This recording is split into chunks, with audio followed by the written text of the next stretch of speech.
Patuloy ang arangkada ng Zoom Masters mula pa noong second round ng eliminations. Depensa ang kanilang pambato. At lahat ng ipasok ni Coach Perry ay ginagawa ang kanilang trabaho. Hindi na nga sila nagsayang ng oras sa pag-eliminate sa San Miguel sa quarterfinals noong nakaraang linggo. Kung tila madali ang pagpasok ng Shell dito sa semis, ang Barangay Ginebra naman ay sa butas pa ng karayom dumaan para makaabot dito.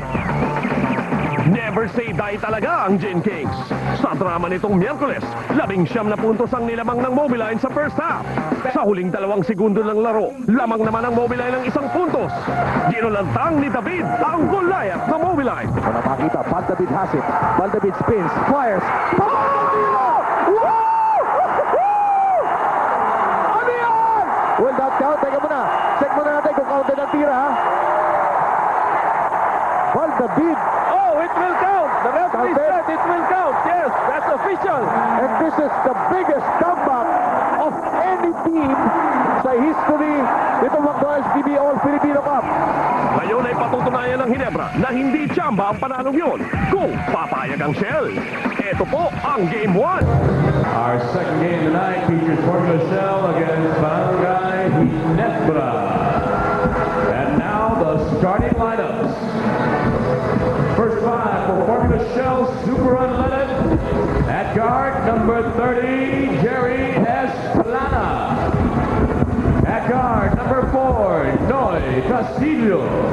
At center, number 33, Victor Pablo. At forward, number 3, Chris Jackson. And at forward, number 14, Benji Paras. Head coach, Pere Lonquillo. Assistant coach is Joey Guanyo. And now, the first 5 for Barangay Ginebra. At guard, number 1, Val David. At guard, number 3, Elma Lago. At center, number 13, Marlu Aquino. At forward, number 18, Wilmer Ong. And at forward, number 6, Noli Locsin. Head coach, Rita Salazar. Assistant coaches, Alan Tydick. Your officials for this game are Benji Chua, Luis Cruz, Mario Montel, and Julian San. This game is being presented under supervision and regulation of the games and abuse. Alright mga kaibigan, yan po ang mga starting unit ng dalawang kumpanahan Formula Shell with Jerry Esplana, Noy Castillo, Vic Pablo, Benji Paras, and Chris Jackson. While Barangay Ginebra will start off with Val David, Elmer Lago, Marlo Aquino, Noli Locsin, and Wilmer Ong. Well, nakakatulong yung pasok ni Wilmer Ong sa starting 5 lineup yan dahil lumalaki ang team nila at saka parang lumalaro ng small forward si Noli Locsin. And usually ang matchup niya maganda. Pero talagang dito babantayan talaga ni Chris Jackson si Noli Locsin. Samantala, unang possession para sa Barangay Ginebra. Val David at the point guard slot. Lumabas bigla si Elmer Lago and the quick jumper, wala. Again, Benji Paras lording it over the boards para sa Formula Shell Zoom Masters. Jerry Esplana nakakita ng puwang pero meron traveling violation. He hesitated a bit. Meron na siyang opening doon. Kanya lang nakita niya bigla siyang kinuyog ng mga nakaputi. Alam niya may malilibre. Binigay niya kay Benji Paras but he was called for the traveling violation. So no scores pa dito with the first minute going by here. Ito naman si Castillo at saka si Lago, parehong shooters ang nagmamatch up. Oo.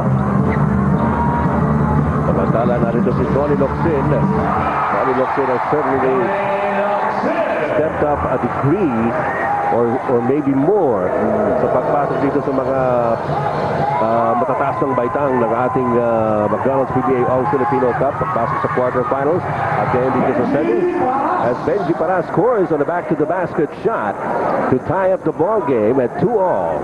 Well, hindi nagpakita doon ng double team ang Barangay Ginebra. So winanon-one na talaga ni Benji Paras itong si Wilmer Ong sa low post area. Samantala, Noli Locsin, inabot kay Val David, got a pick from Noli at the PLDT long distance shot from the flat. With all respect to Pido Harencio's shooting from the three-point territory, Val David is the best three-point shooter in this league right now, no? I mean, yung talagang percentage niya, no? Totoo yan. Samantala, Noy Castillo trying to retaliate pero hindi pumasok ang tira. Still a 3-point lead para sa Barangay Ginebra and they have an opportunity to increase that in this particular offensive pattern. Narito si Noli Locsin against Chris Jackson. Locsin trying to inch his way closer to the painted area pero merong illegal defense na tatawagin sa Formula Shell. Kasamang Ed, kung tinignan mo yung play na yon, dinahandahan ni Noli Locsin. Hindi siya umatake kagad. Gusto niya ipakita sa referee kung ano nangyayari sa weak side para matawagan ng illegal defense. Malaking puhunan yun as you go along the game. Yun kumbaga calculated risk na ginagawa ni Noli Locsin kanina. Samantala, Marlo Aquino working against Benji Paras, hands the ticket out. Inside now to Noli Locsin. Pinake niya si Benji Paras. Off balance shot. Tabitawan ni Wilmer Ong. Nakuha naman ni Benji Paras. Binigay kay Jerry Esplana. Vic Pablo against Elmer Lago. Vic Pablo trying to shake him off, and he goes for the shot off the glass. Ay, yan ang sinasabi sa inyo. Almost always they love to play a one-on-one. They try to find the guy that they want to go to one-on-one. Pag nag-double team ka, doon sila magpapasahan, maglilipatan ng bola. Kundi, talagang siya natitira nun. Samantala, yung kalamangan ng Barangay Ginebra ay naibaba na po si just 1 point tight pass. Natapik ni Benji Paras. Benji Paras, nakita si Jerry Esplana. He's all alone. At lalamang na rito ang Formula Shell by 1 at 6-5. Points of the turnover. That was a steal. Easy layup on one end. Shell with a 4-0 run. 8 minutes, 40 seconds left sa first quarter. Wilbur Ong nakatingin kay Marlo Aquino, and Benji Paras again trying to steal off Marlo. And a foul will be called on Benji Paras. Alam natin na bago pa lamang na nag-uumpisa ang karir nito si Benji Paras dito sa PBA, naging parang Waterloo na niya yan, ano ha? Yung picking up early fouls. But that time, a good tap by Benji Paras, picked up by Jerry Esplana. Esplana to Noy Castillo for the open shot. Not there. Bal David para sa rebound. Bal David sinusundan ni Jerry Esplana, and Bal wants to set it up. Dumarating pa lamang si Marlo Aquino. Wilbur Ong playing the outside. At talaga pinahihirapan ni Chris Jackson na makatanggap ito si Noli Locsin. Very risky rin yung kanyang depensa na half fronting dahil pag nakalusot ang pass niya, makaka-layup si Noli Locsin. But he took the gamble. 8 seconds left on their shot clock for Ginebra. Malayo. Ito si Elmer Lago trying to get closer on the run. Misses the shot at si Benji Paras na naman ang namayani sa rebound situation. Narito si Jerry Esplana back to Benji Paras with the open shot. Yes. She's just plain good percentage shooting. Paras, Di Pablo, Castillo. Ang gaganda ng percentage nila dyan sa mga perimeter shots nila. At yan ang kumbaga dahilan kung bakit po nakarating ng Formula Shell dito sa kanilang kinahihinatnan ngayon in a semi-final series against Barangay Ginebra. Samantala, Marlo Aquino doing what he does best, getting the offensive rebound and putting it back in, picking up the foul. So a bonus shot coming to Marlo Aquino. Well, one of the better offensive rebounders simply because of good positioning any side. Ang ganda ng kanyang fake dito. The foul on Chris Jackson. The finger roll by Marlo Aquino. A possible equalizer dito. Yes, you saw that on the slow-mo, brought to you by Smart Built Pressure Express. Get it, use it everywhere. Well, hindi pumasok ang kanyang free throw. And again, Jackson is running. Natulas. Pero he was able to keep his composure. Got it over to Vic Pablo, who missed, however. At nakuha naman ni Marlo Aquino, rebound binigay kay Bal David. Again, Bal David opts to wait for Marlo Aquino para makompleto ang kanilang play. Narito si Noli Locsin, double teamed. He will kick it out. Elmer Lago to Bal David. 6 seconds on the shot clock. Barreling through. Bal David hands it off to Marlo Aquino, pero meron traveling violation. A good call by the referees dahil medyo pumake pa si Marlo, naka-establish na yung pivot foot niya sa may galaw. Kaya natawagan siya ng traveling violation. 5 minutes gone by dito sa ating first quarter. Lamang na isa ang Formula Shell laban sa Barangay Ginebra. Ito po ang ating pangalawang semi-final round series. Kanina po naglaban ang Tanduay Rum at ang Alaska. Nagwagi po ang Alaska sa kanilang unang laro sa kanilang sariling best of 5. Traveling then si Benji Paras. Well, he had a jump shot, but he wanted to go closer. Benji Paras is keeping his composure. Remember the last time they played at San Miguel, he committed 3 fouls early in the first quarter. Pero bumulusok ito sa second half. Parang nakapako yung kalaban. Sinakain na lang ng Alicabok. Samantala, Val David orchestrating the play here para sa Barangay Ginebra. Marlo Aquino pumupwesto. And hard defense there by Benji Paras, throwing off Marlo Aquino out of position. At nagkakaroon na naman ng turnover dito ang Barangay Ginebra. 20 turnovers ang average ng Ginebra dito compared to 16 for the Formula Shell team. 6 minutes and 20. Ito naman, libre naman si Pablo, but this is the jump shot. So, kanina pa nagbibigay siya si Big Pablo, pero alam naman natin yan, once he starts going, once he gets going, tuloy-tuloy rin yan. So, medyo napako tayo rito, Dr. J. 8-7. Scoreless for quite a while right now. Labang pa rin ang Formula Shell ng isa. Val David got around the pick of Marlo Aquino. Can't get a shot off though. Wilmer Ong labang kay Big Pablo. 2 seconds on the shot clock. Try to lefty. Marlo Aquino! Right in the nick of time. Trabaho ang ginagawa dito ng ating skyscraper na si Marlo Aquino. Benji Paras answering back. Wala rin mo. Open shot din yun, libre-libre para kay Benji Paras. Pero yun ang sinasabi mo, Dr. J. Kung nagpapapasok yung kanilang mga malayo na sila. Oo. But since they just pass the ball, tira, pag may open, pumepwesto open.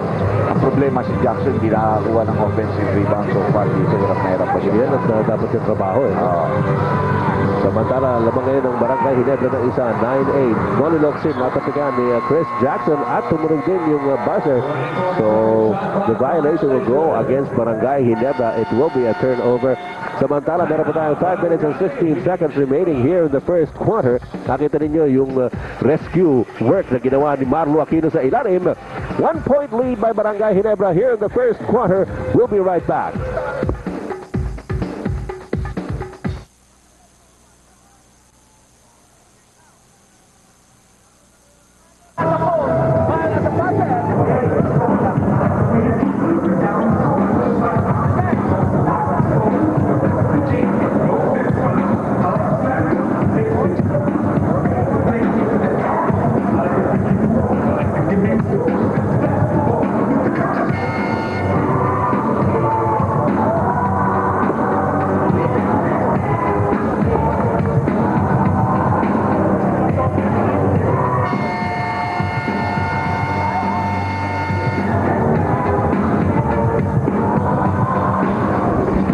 Mga kaibigan, hindi na natin pinagtatakhan itong dami ng tao na parati pong nagsisi-dalo.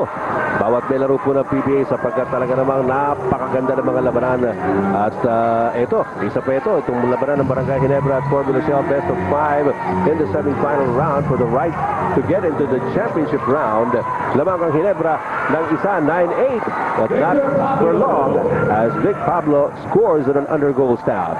Hindi madaling tira yun dahil inabangan na ni Marlo yun, so he had to go into the reverse very quickly. 1-point lead here for the Formula Shell team. Samantala, Marlo Aquino nilabas kay Val David. Elmer Lago looking at Wilmer Ong against Big Pablo. He muscles his way inside, but he loses possession. Naibigay niya kay Marlo Aquino, and he will be called for another traveling violation. Mahirap umatake with Wilmer Ong as your focal point dahil he's not a very strong offensive player at the post, no? Eh, pag dinipensa mo ng konti, he doesn't have a lot of moves, kaya nga nagkakaroon sila ng turnovers, and Barangay Ginebra already has 6 in this first quarter. Napakarami yan.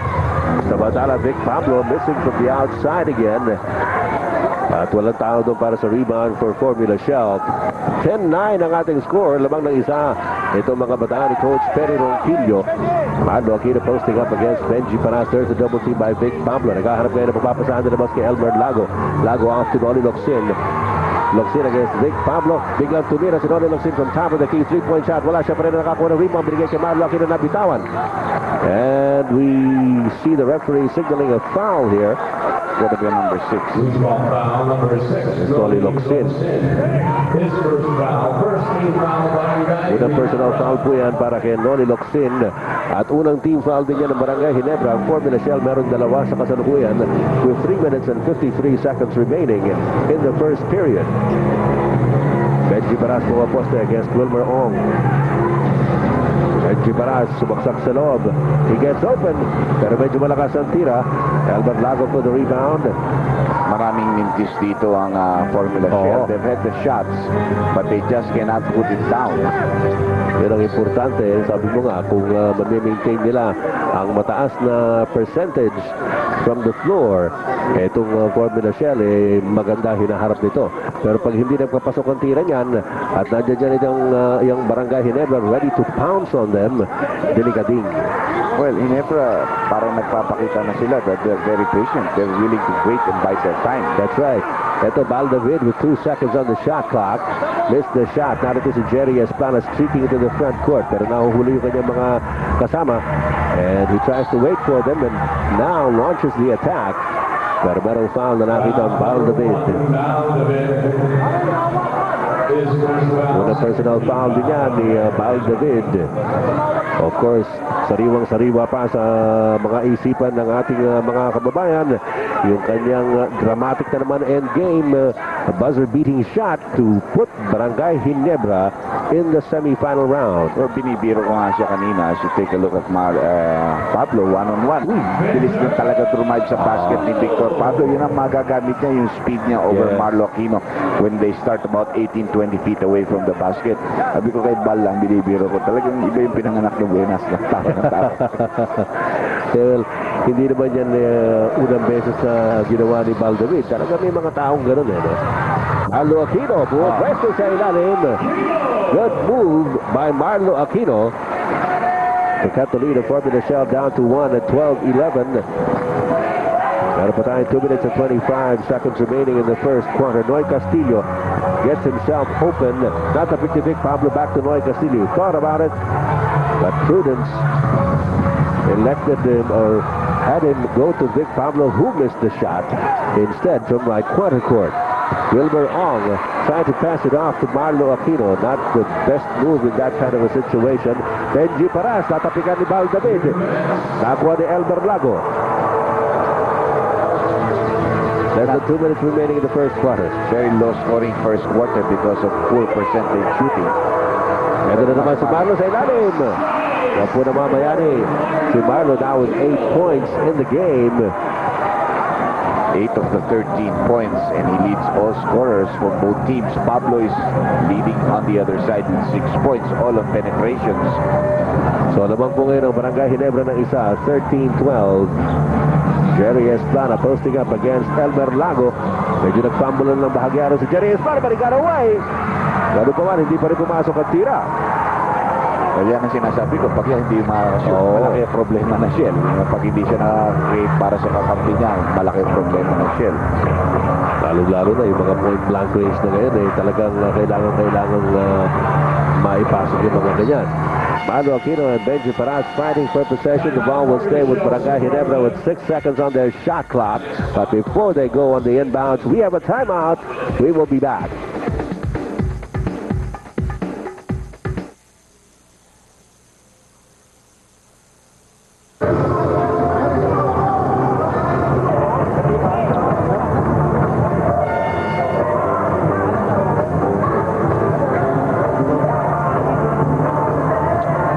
Back into the game with Dunkin' Donuts. Sounds good. Tastes even better. Muli po nagpupugay ang PBA semi-final round ng McDonald's PBA All-Filipino Cup. Marami tayong mga bisita rito. Si Ambassador Danding at ang kanyang kapatid na si Henry Coanco at si Manny Viray. Nandiyan po nanonood at bibigay suporta sa Barangay Ginebra as Johnny Escobar, who has just come into the ballgame, misses on a reverse layup. Yun pa naman ang favorite shot ni Jolly Escobar, who played most of his active years with Formula Shell. That's right. Ay si Benji Paras, ang lapit na yan. Di pa rin makashoot ang Formula Shell. They're struggling with their shots tonight. Pero pa man, isang puntos lamang ang kalamangan itong Barangay Ginebra at 13-12. 36 segundos na po na lalabi dito sa ating first quarter. And Marlo Aquino continues to puncture the hoop. Muusok ang laro dito ni Marlo. Offensively, already has 10 points, no? Mga rebound pa yung mga ibang ginagawa ni Marlo. So Castillo decides to get it over to Jay Mendoza. Papasok lamang ito si Jay Mendoza. Alam natin, pagdating sa intensity, isa yan sa pinaka-intense na mga player dito sa liga. Bumalasa ng konti, pinalitan si Victor Pablo. Ito naman si Marlo. Maliit yan, sabi ni Marlo, throw the hook, pero lumabas. Medyo malakas yung tirang yun ni Marlo Aquino. Ginebra still on top by 1, and Jerry Esplana trying to beat the buzzer is not successful. At pagtatapos po, sa pagtatapos ng ating unang yugto in the first quarter,